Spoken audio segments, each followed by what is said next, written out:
पूरे जोर से बोलो, बनाना चाहिए कि नहीं? Yes sir. Yes sir. ऐसे कौन बोलता है? मोदी जी। ऐसे नहीं, पूरा जोर से बोलना पड़ेगा, पूरे जोर से बोलो। बनाना चाहिए। ऐसे बनाना चाहिए। यस। लेकिन ये तब बना था जब ये होता y इज इक्वल टू सिर्फ और सिर्फ x स्क्वायर। लेकिन इसमें जो अगर आप ट्वेल्थ याद होगा तो इसको नीचे शिफ्ट करना पड़ेगा बिकॉज ऑफ दिस मच। अगर नहीं समझ में आ रहा है तो एक काम करता हूं मैं। एट ओरिजिन, देखो ध्यान से, at origin what is x? 0। आ गया answer. At origin what is x खत्म, ये आ गया minus of 2 by epsilon. Answer आ गया। Yes sir. तो इसको हटाओ, इसकी नीड नहीं है, ये तो समझाने के लिए बोला था, ये तो समझाने के लिए बोला था। हमको अच्छे से पता चल गया कि हमारा जो है ना वो ऐसे बनेगा। Please listen carefully, very carefully. अरे आप ध्यान से बनाइएगा पैराबोलिक फंक्शन को, समझ में आया? ओरिजिन पे मैक्सिमम होगा, ये मैं प्रूव कर दूंगा, देखना। इस ग्राफ को उठा के ड्रैग करके यहीं तक लेके जाओगे तो यही वाला ओरिजिन वाला पॉइंट यहाँ पे चला गया। अब आप सोचो एक बार कि इसके बाहर तो इलेक्ट्रिक फील्ड नहीं था ना, इसके बाहर इलेक्ट्रिक फील्ड नहीं था ना, नो सर। तो उसके बाहर इलेक्ट्रिक फील्ड नहीं था तो हमको ऐसे करना चाहिए। देखो ध्यान से, हटाओ हटाओ हटाओ हटाओ हटाओ हटाओ हटाओ हटाओ, इसको भी हटाओ हटाओ हटाओ हटाओ, सब हट गया, सब हट गया, यहाँ तक हट गया। लेकिन इतने में डिप्लीजन रीजन के अंदर तो इलेक्ट्रिक फील्ड होता है ना। Yes sir. तो अब मैं सबको हटा दे रहा हूँ, देखो सब हट गया।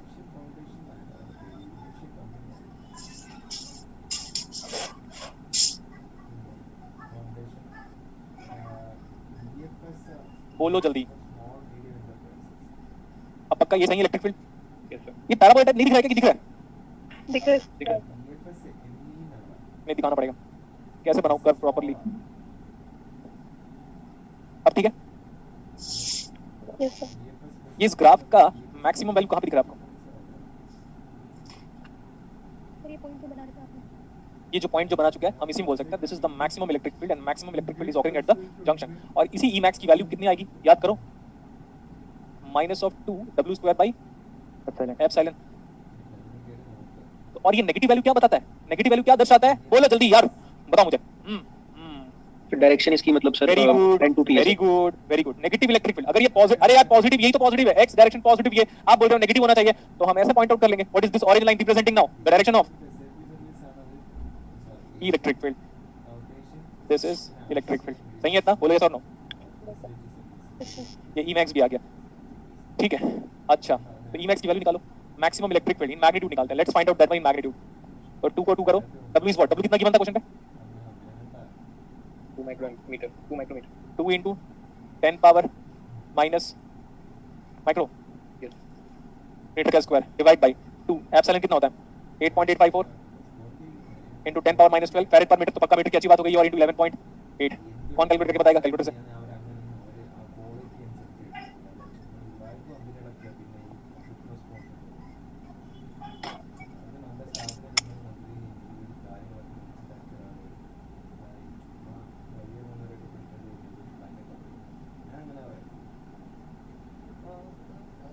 जीरो 0.038।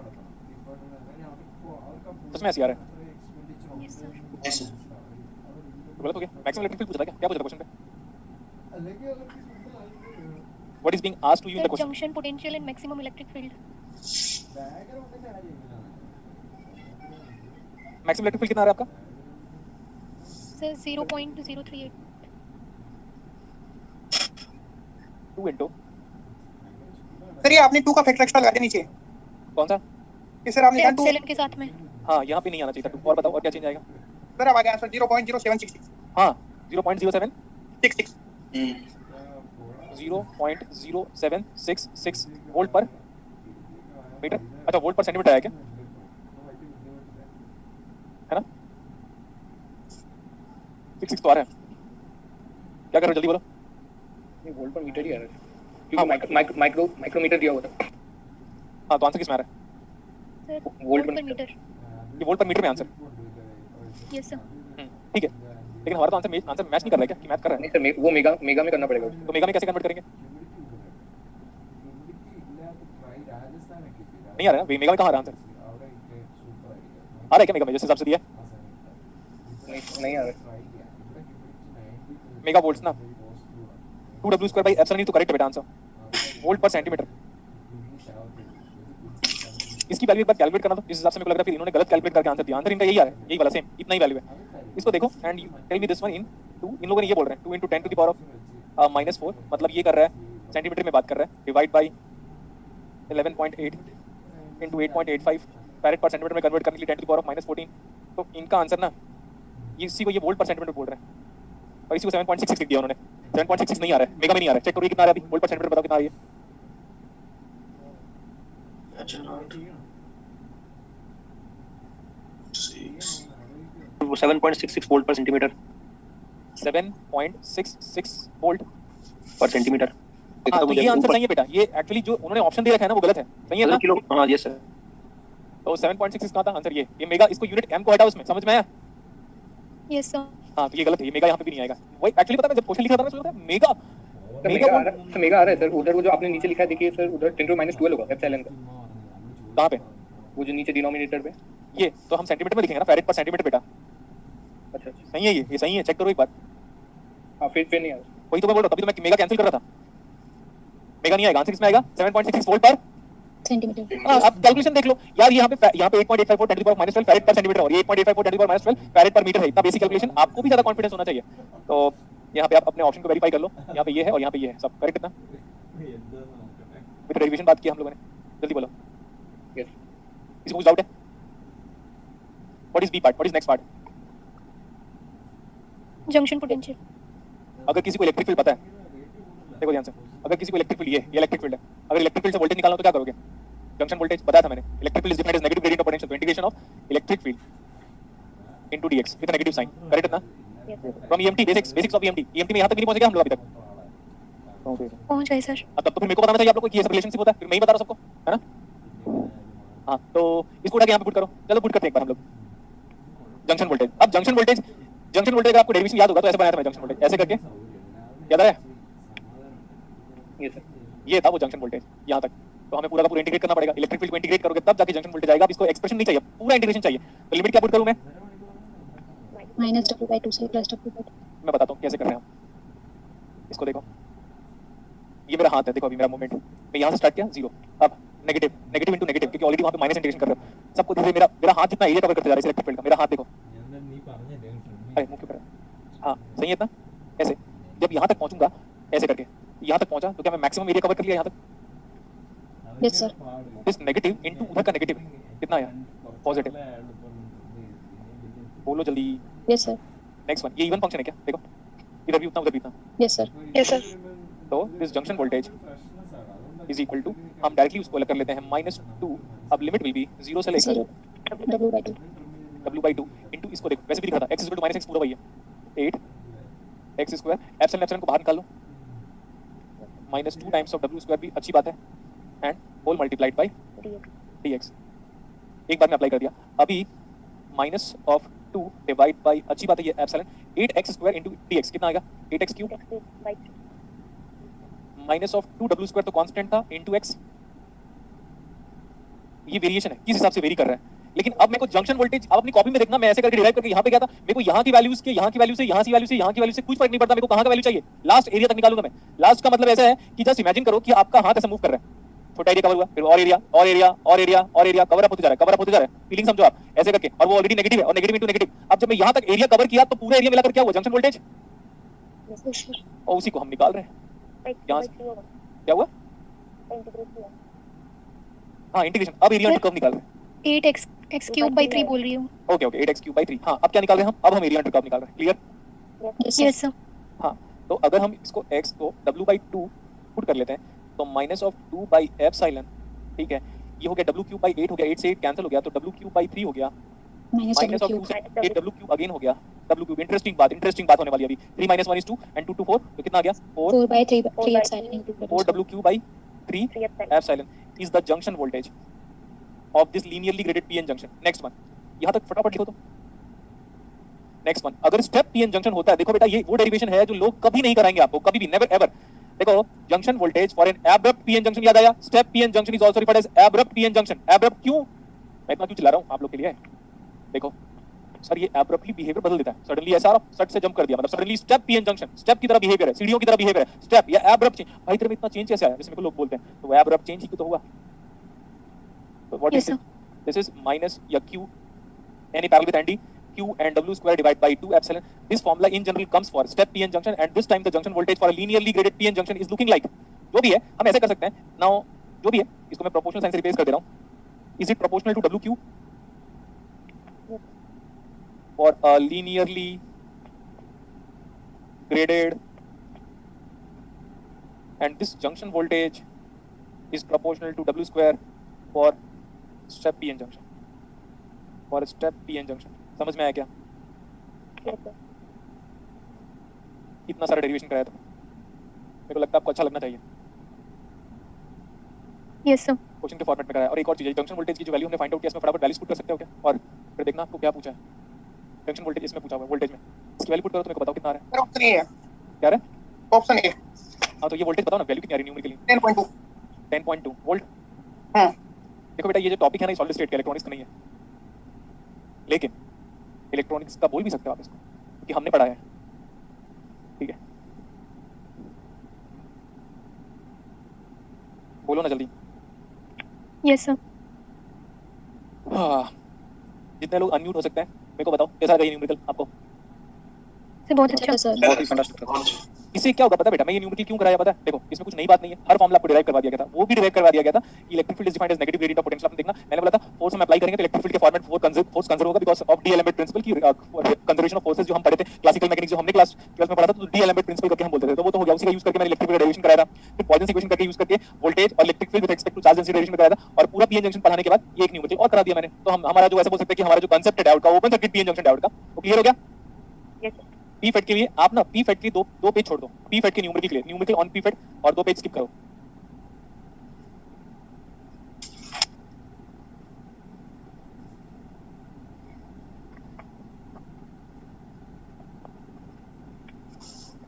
स्किप किया. What's adding now? Sir. Open. Op amp आपके सिलेबस का सबसे इंपॉर्टेंट, इंटरेस्टिंग और least thinkable topic. Least thinkable का मतलब कुछ सोचना नहीं है, डायरेक्टली नोडल करो, एंजॉय करो. Nodal enjoy, nodal enjoy. क्या करना है बताओ? Nodal Nodal enjoy. हां तो what is the tagline of op amp as पर मी? गुलशन सर क्या बोलते हैं ओपैम्प के बारे में? नोडल अप्लाई करो, Nodal enjoy. Nodal and enjoy. ऐसा लिखो Yes, आप. ये है ओपैम्प का डेफिनेशन. एक ऐसा एक भी ओपैम्प नहीं होगा जिसमें मैं नोडल ना अप्लाई करूं. तो नोडल और एंजॉय. नेक्स्ट वन, ये ट्रायंगल किधर गया रे? ऐसा तो नहीं बनेगा ट्रायंगल, ऐसा बनेगा ट्रायंगल. ये फालतू का ट्रायंगल है. What do you mean by OP? Operational. Next class कितने बजे? 6 o'clock. देखो कम बच्चों को पढ़ाने में मजा आता है कि नहीं? Yes sir. बाकी सब चले गए ना, कल पछताएंगे हम लोग. अब पछताए खेत जब चिड़िया चुग गई खेत. Yes sir. रास्ता होत गया. तो ये ओपैम्प क्या बोला मैं, ये क्या है? Operational amplifier. सो एम्पलीफायर का मीनिंग बता दो. एम्पलीफायर का मतलब होता है जिसका output power divide by input power, या तो पावर गेन हमेशा जिसका ग्रेटर देन क्या होगा? 1. ध्यान से देखिएगा, जो हमारा ट्रांसफार्मर है, जो हमारा क्या है ट्रांसफार्मर, घर के बाहर जो ट्रांसफार्मर है, ट्रांसफार्मर एक्चुअली इलेक्ट्रिकल वालों का टॉपिक है, मैं तो नहीं जानता उसको, कम जानता हूँ. तो ट्रांसफार्मर में बेटा जो आउटपुट पावर है ना ट्रांसफार्मर का और जो इनपुट पावर होता है ना ट्रांसफार्मर का, उसका रेशियो कितना आता है? Unity. 1 आता है. तो ऐसा नहीं है कि ट्रांसफार्मर 220 वोल्ट को 440 में कन्वर्ट कर दिया, स्टेप अप ट्रांसफार्मर या स्टेप डाउन ट्रांसफार्मर. ट्रांसफार्मर का इनपुट पावर और आउटपुट पावर क्या होगा? सेम. लेकिन एम्पलीफायर का पावर क्या होगा? Output power divide by input power is always greater than Unity. 1. तो हम एम्पलीफायर को क्या मानते हैं पता है? हम एम्पलीफायर को देखिएगा ध्यान से एक्टिव डिवाइस मानते हैं बिकॉज ऑफ पावर गेन. सुनिएगा ध्यान से, मस्ती के साथ सुनिएगा. जैसे बोलते हैं ना, क्या नाम है उसका? छोड़िएगा. विश्वास. कुमार विश्वास. हाँ कुमार विश्वास नाम है. मस्ती के साथ सुनिएगा. तो एम्पलीफायर का क्या नाम है?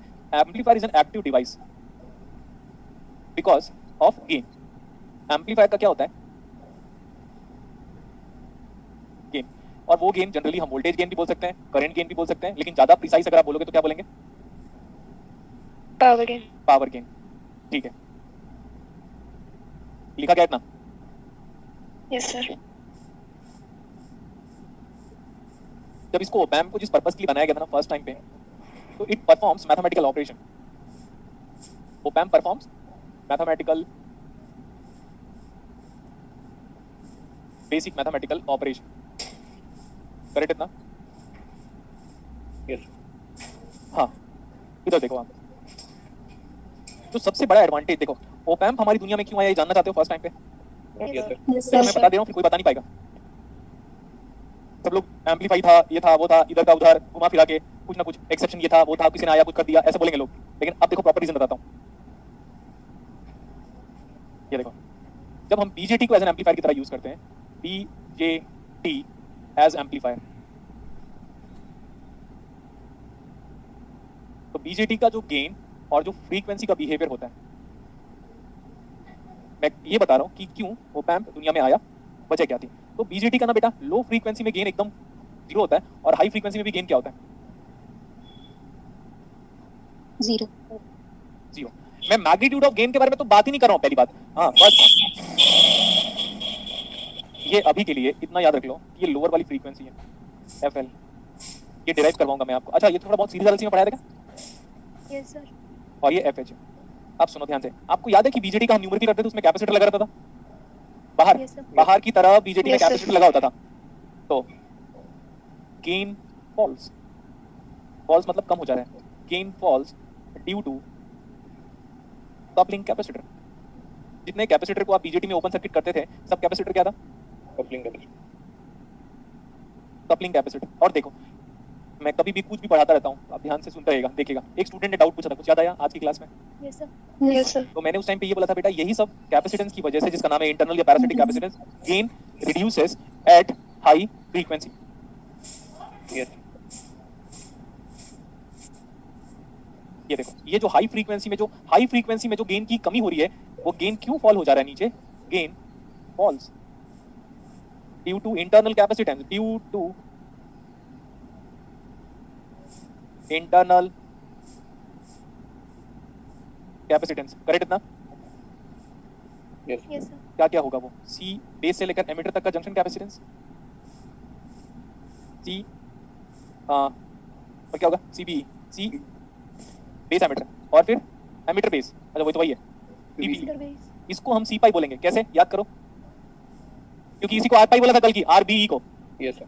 Yes sir. तो C pi C mu is equal to C B, इसको हम बोल सकते हैं, ये जो है ना वो सी बी सी है, बेस से लेकर कलेक्टर तक का जंक्शन कैपेसिटेंस। स्मॉल लेटर क्यों यूज कर रहा हूं? Because of high frequency variation. Next one, एक और क्या होगा? सी कलेक्टर एमीटर। कलेक्टर एमीटर, सी सी हो गया ना? Yes sir. तो अब आप ये याद रखो बेटा, ये इसका डेरिवेशन भी है मेरे पास, आप बिलीव कर सकते हो? मेरे पास डेरिवेशन लिखा हुआ है इसका, रिसेंटली डिराइव कर रहा था। मैं अपने आपको ये बता रहा था कि कल के डेट में कोई बच्चा मेरे से ना पूछे कि भाई साहब गेन क्यों फॉल होता है, तो इंटरनल कैपेसिटेंस की वजह से। अब ध्यान से देखो और सुनो, और जितना मैं जानता हूं सब बता देता हूं। ये जो है ना, अक्सर आप देखोगे ये जो कपलिंग कैपेसिटर है ना बेटा, ये माइक्रोफैरड में गिवन होगा न्यूमेरिकल में। देखिएगा मोस्ट ऑफ द टाइम पे, mostly almost most of the time पे, in general it is being expressed in which unit? Microfarad. हां, और इधर देखो सी पाई सी म्यू है ना, ये जो सी म्यू होता है ना, जितना मैं याद कर सकता हूं वो 100 पिकोफैरड इन जनरल होता है, और ये वाला जो है ना वो 3 पिकोफैरड होता है। तो देखो अब पिकोफैरड जनरली नैरो फैरड से कम होगा। कौन सा? Internal capacitance. और जो कपलिंग कैपेसिटर है वो कितना होगा? तो आप एक बार सोचो, मैं आपको यहीं पे थोड़ा सा आइडिया देता हूं। मैं ज्यादा हो जा रहा है क्या? No, sir. तब तो पढ़ाया कैपेसिटर के बारे में। चलो एक काम करते हैं, हम यहाँ पे एक्सी निकालते हैं, X C is equal to 1 upon omega C. Yes sir. Yes, sir. हाँ, तो अगर ये फ्रीक्वेंसी बहुत ज्यादा हाई है और ये कैपेसिटेंस की वैल्यू पिकोफैरड में पुट करोगे, तब XC reactance offered by the capacitor at very high frequency, where capacitor itself is a very small value. देखो, capacitance itself is a very small value, in that case omega it should be very high in order to make that reactance as high. तो यहाँ पे ये वाली वजह आ जा रही है। तो आप देखोगे बीजेटी का सबसे बड़ा ड्रॉबैक क्या है? लो फ्रीक्वेंसी में गेन क्या होता है बीजेटी का? देखो बहुत कम है क्या? Yes sir. Yes. और हाई फ्रीक्वेंसी में बीजेटी का गेन क्या है? वो भी कम। Yes. बीजेटी का जो गेन है वो हम कहां से लेकर कहां तक लेंगे? एफएच से लेकर FL. एफएल तक। इसको लिखो mid band gain. Mid band gain मतलब मिड बैंड गेन के बारे में बोलेगा तो क्या लिखोगे? Maximum gain offered by BJT with in the bandwidth. और यहां से लेकर यहां तक को क्या बोलेंगे हम? बीजेटी का बैंडविड्थ। बैंडविड्थ। सही है? Yes sir. क्लास का टाइम हो गया क्या?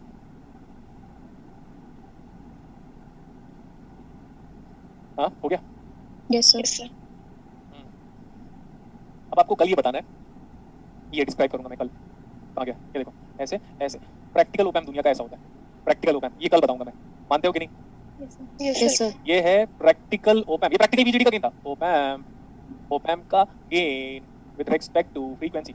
कोई स्टूडेंट क्लासेस में नहीं होगा जो ये क्लेम कर दे कि सर पिछले बार ओपैम्प आपने यही शुरू किया था। देखो हर बार जितने बार मैं ओपैम्प स्टार्ट करूंगा, every time op amp is having a new way to start. इसको देखो, यस सर। इस ओपैम्प की खास बात क्या है? तो ओपैम्प का अगर डेफिनेशन आप देखोगे बुक में, उसमें डेफिनेशन लिखा हुआ है, it's a high DC gain amplifier. DC का मतलब फ्रीक्वेंसी कितना? 0। और उस टाइम पे गेन क्या है? मैक्सिमम। तो बीजेटी और ओपैम्प पे हम क्या कर रहे थे, देखा मैंने बीजेटी को यूज किया एज एन एम्पलीफायर, तो मैं देखा यार छोटी फ्रीक्वेंसी को ढंग से एम्पलीफाई नहीं कर पा रहा है। कुछ भी करा मैंने, hard and fast rule apply किया, सब कुछ करने की बात किया, मैं देखा मेरा बीजेटी ना कम फ्रीक्वेंसी को ढंग से एम्पलीफाई नहीं कर पा रहा है। तब मेरे को किसका ख्याल आया? ओपैम्प बनाने का। तो ओपैम्प और बीजेटी में सबसे बड़ा डिफरेंस अगर कोई पूछता है तो बोलना ये बीजेटी ना आपका डीसी गेन नहीं प्रोवाइड करता। लेकिन अब आप बोलोगे सर बीजेटी और ओपैम्प में सबसे बड़ा डिफरेंस क्या है? दोनों एम्पलीफायर है, दोनों एम्पलीफाई करते हैं, लेकिन बीजेटी लो फ्रीक्वेंसी को एम्पलीफाई कर नहीं पाता, लेकिन ओपैम्प सबसे ज्यादा गेन लो फ्रीक्वेंसी में ही देता है। Yes, sir. जैसे मैं जो बोल रहा हूँ वो है 330 हर्ट्ज से लेकर 300 से लेकर 3300, मतलब 300 हर्ट्ज से लेकर 3300 हर्ट्ज तक। तो मेरी फ्रीक्वेंसी बहुत ही कम है। हर्ट्ज बोल रहा हूँ मैं, मेगाहर्ट्ज नहीं बोल रहा हूँ, गीगाहर्ट्ज नहीं बोल रहा हूँ। तो मेरी फ्रीक्वेंसी बहुत कम है, तो बीजेटी मेरे वॉइस को अच्छे से एम्पलीफाई नहीं कर पाएगा, लेकिन ओपैम्प मेरी वॉइस ओरिजिन के पास ही है फ्रीक्वेंसी वाइज। Yes, sir. बहुत इन्फॉर्मेशन प्रोवाइड कर दिया, हर चीज को लिख लेना बेटा। पता चला आपको इंटरव्यू में यही पूछ लिया आपको डीआरडीओ के टाइम पे, नहीं डीआरडीओ नहीं, ओएनजीसी में, क्योंकि ओएनजीसी में इलेक्ट्रॉनिक्स सबसे ज्यादा पूछते हैं, सबसे ज्यादा इलेक्ट्रॉनिक्स ओएनजीसी के इंटरव्यू में पूछेंगे। उन लोग बोलेंगे आप बताओ बेटा कि दोनों में डिफरेंस क्या है बैंडविड्थ को लेकर। अगर आप ये बता दिए तो he will be a big fan of you and he is like X going to select you quickly without any thought. Yes, sir. बहुत हो गया पढ़ाना? Yes, sir. Okay yes sir, inter was very different as compare to previous batch. ये filter में पढ़ाने थे ये graph, ये निर्मला सिन्हा बोल रही कि फिल्टर में पढ़ाया था ये ग्राफ। दोनों देखो, पता है पुराने स्टूडेंट कई बार सोचते हैं ये फिल्टर है, लो पास फिल्टर। अरे गधे हो क्या, ये ओपैम्प है, सिर्फ ओपैम्प की आईसी है मेरे भाई, है ना, सिर्फ ओपैम्प की आईसी, फिल्टर नहीं पढ़ा रहा हूं मैं, तो बैंड पास फिल्टर बोलने लगे। अगर बीजेटी, सुनो ध्यान से, ये मेरा हाथ है, दिख रहा है? Yes, sir. Yes, sir. यहाँ पे बीजेटी रखा हुआ है। अब बीजेटी को बोलोगे कैसा फिल्टर है तू, तो बोलेगा बैंड पास फिल्टर। ऐसा बिना किसी कैपेसिटर के, रजिस्टर के, कुछ भी नहीं किया मैंने, उसके इनहेरेंट क्वालिटी के बारे में बात कर रहा हूँ। इनहेरेंट क्वालिटी का मतलब आपको अकेले में छोड़ दिया जाए, फिर आप जो क्वालिटी शो करते हो वो इनहेरेंट क्वालिटी, दोस्तों के साथ सब प्रिटेंडिंग नेचर बताते हैं। नेक्स्ट, ओपैम्प, जस्ट ओपैम्प को अपने हाथ में ले लिया तो वो हाई फ्रीक्वेंसी में काम नहीं करता, लेकिन लो फ्रीक्वेंसी में अच्छा काम करेगा। ठीक है? Yes, sir. क्या बोलोगे सर हाई फ्रीक्वेंसी में कौन सा अच्छा काम करता है? तो मॉसफेट लेके आया फिर हम लोगों ने, और MOSFET again provides low frequency fuzzy gain. It do provides good gain under high frequency. The MOSFET works at high frequency, and but BJT does not works or respond properly in high frequency. ये मत बोलना कि ये band pass filter है और ये लो pass filter है। पता नहीं कैसे कैसे लोग पैदा हो जाते हैं जो बोलते हैं सर ये तो आपने फिल्टर में पढ़ाया था। अरे फिल्टर को क्यों लेके आ रहे हो यहाँ पे? मैं तो बीजेटी के इनहेरेंट क्वालिटी के बारे में बात कर रहा हूँ कि वो कैसा रेस्पॉन्स करता है विद रिस्पेक्ट टू फ्रीक्वेंसी, और ओपैम्प के इनहेरेंट क्वालिटी के रेस्पॉन्स के बारे में बात कर रहा हूँ कि वो कैसे बिहेव करता है विद रिस्पेक्ट टू फ्रीक्वेंसी। कुछ लोग ना आगे का पढ़ लेते हैं और दिमाग यहाँ लगाते हैं, उनको ये नहीं पता कि जो पढ़ा रहा है ना बंदा वही स्मार्ट है दुनिया में। दिमाग लगाएंगे सर आपने तो लो पास फिल्टर पढ़ाया था। अरे गधो, पढ़ाया नहीं है लो पास फिल्टर, ये बीजेटी है, ये सॉरी ये ओपैम्प है। ओपैम्प का इनहेरेंट फीचर बोला, ये बीजेटी का इनहेरेंट फीचर है। इतना अच्छे से बता रहा हूँ फिर भी कंफ्यूजन में डाल रहे पूरे बैचेस को। चलो मूड ऑफ कर दिया पूरे क्लासेस का।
ഹലോ